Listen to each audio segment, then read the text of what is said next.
بسم الله الرحمن الرحيم، والصلاة والسلام على رسوله الكريم. أحبائي، اليوم جبت لكم وصفة في غاية الروعة. الوصفة هذه مفيدة ومجربة ونتائجها والله العظيم وعلى ما أقول شهيد فعالة جدا جدا.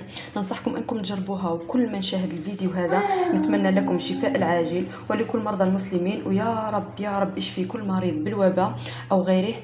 قبل ما نبدأ الفيديو أحبابي، أضغطوا إعجاب على الفيديو باش يوصل لأكبر عدد ممكن، وتكون صدقة جارية لكم، ويمكن تكونوا سبب في شفاء مريض محتاج الوصفة. واشتركوا في القناة أيضا باش يوصلكم كل جديد، واضغطوا على زر الجرس باش يوصلكم كل جديد ننزله من وصفاتي.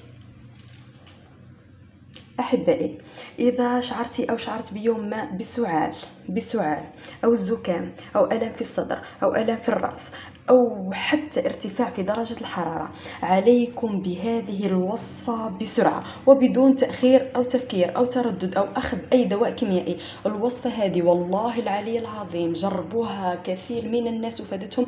والعام اللي فات حطتها يعني واحد السيدة جزائرية، ونالت يعني شفاء كبير حول العالم العربي وحول ويعني كثير.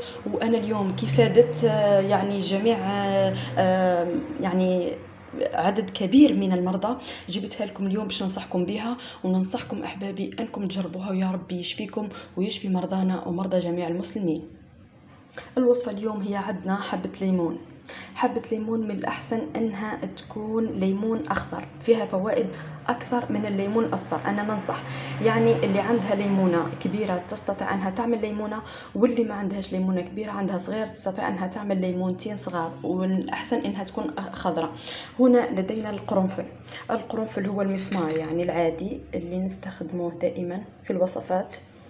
أنا باش ما نطولش عليكم هنا كنت رحيته بالخلاط الكهربائي من قبل. وهنا لدينا كأس ماء دافئ. الوصفة هذه لازم يكون كأس ماء دافئ، الماء لازم يكون دافئ معها. أخذت هنا كأس الماء الدافئ وقطعت الليمونة على نصفين باش نعصرها في الكأس هذا.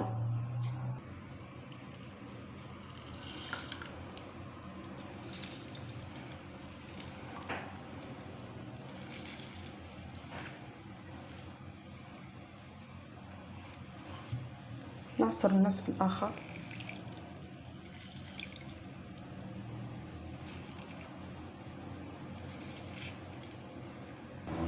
ثم نأخذ ملعقة من القرنفل المطحون، يعني تقريبا ملعقة، ونخلط.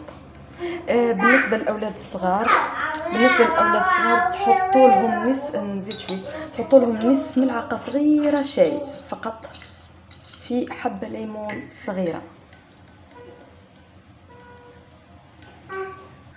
بعد ما كنت انا خلطهم خلوهم 10 دقائق، نغطوهم وخلوهم 10 دقائق باش يطلقوا الفوائد نتاعهم اكثر واكثر. بعد ما خليناها هنايا 10 دقائق ارتاحت.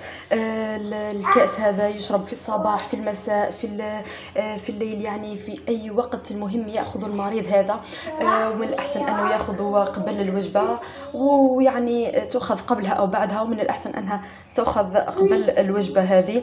والله العظيم هذه الوجبه كاين اللي جبت لهم نتيجه في اقل من 5 ايام، يعني في ظرف 3 ايام راح يختفي المرض باذن الله تعالى، والا كان طول سيكون 5 ايام ان شاء الله ولا اكثر. والناس كثير جربوه انتم ايضا، وترحموا على والديا. ونطلب منكم الا دعوة خير، وما تنسوش تعملوا اعجاب للفيديو باش يوصل اكبر عدد ممكن. يمكن تكونوا سبب في شفاء احد من الامراض، احد من الناس المرضى بهذا الوباء، وانقذتوا لهم احياتهم. وما ننسوش انه المشروب هذا لازم يشرب وهو دافئ. السر نتاعو يشرب وهو دافئ.